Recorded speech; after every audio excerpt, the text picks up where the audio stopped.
So this video is made for my own personal experience and hindi para siraan yung hotel. Ito yung hotel namin and late lang namin nalaman na ganun yung mga reviews. So tinignan muna namin yung mga rooms and nung una okay naman. Tapos nung huli bigla kami nilipat for ang reason is gagamitin daw yung room ganyan-ganyan. Pero in this video guys, malalaman nyo na you really get what you paid for kasi sobrang cheap lang naman din ng hotel na to and di naman siya abot ng 10,000 pesos for 5 nights. Shinare ko lang tong video na to para at least aware kayo. And hindi ko siya sinisiraan, okay? Kung gusto nyo itry yung hotel, nasa sa inyo pa rin naman yan. And kung gusto nyo ng magandang room, sabihin nyo lang sa Block C, 6th floor, kasi yung sa 4th floor nila, panoorin nyo na lang. Ito yung hotel namin. And then, yung hallway. Tapos ito yung kwarto ng friend ko. Again, this is Maharaja Guest House.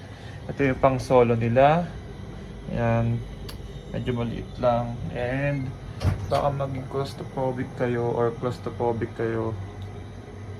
Ayan. Claustrophobic or kung ano man tawag. Tapos, ito yung CR. Tapos natin yun. Yan, maliit lang din yung CR.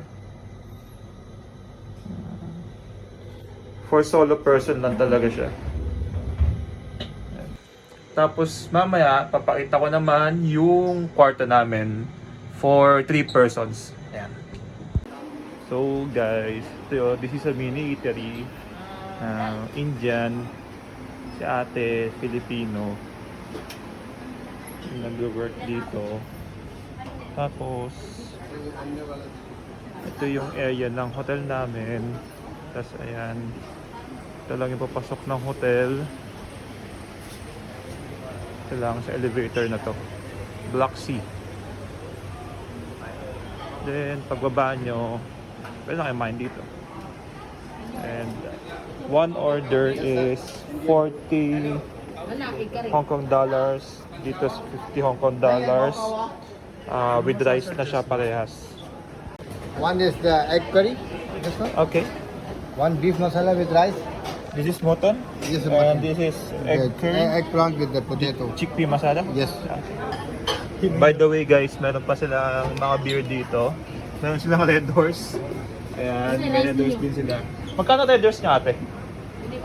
$25. $25 yung Red Horse. I think that's around 200. Kulang-kulang 200. Dalawa lang Food. Yun yung serving ng rice.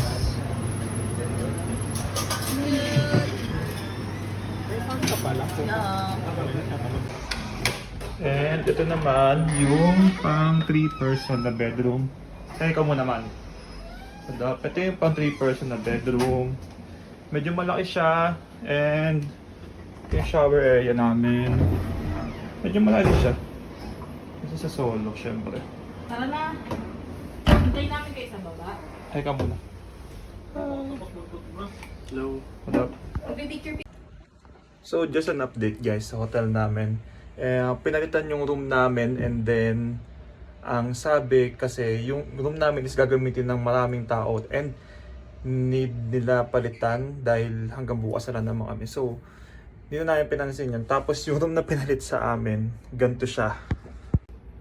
Ayan yung room na pinalit sa amin. Much way worse kaysa dun sa kahapon kasi mas maganda naman talaga yung room namin nasa taas. I think parang yung ko sabihin pero parang yung dating. Ayan. Tapos mas maliit din yung CR. Yung CR. Isang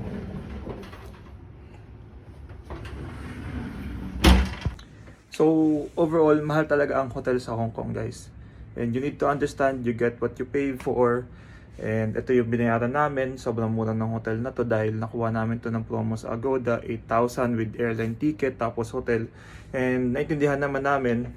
Pero para sa amin, if maarte kayo sa hotel and yung cleanliness, tinitignan nyo, di ito yung hotel na para sa inyo. And humanap kayo ng much better hotel pag may budget kayo. Kahit ako, pagbabalik ako dito sa Hong Kong, maghahanap ako ng much better hotel kahit medyo mahal na konti. Kasi ang pinakamagandang hotel dito is 4,000 per night, 5,000 per night. Lesson learned na you get what you really paid for. Ayun lang.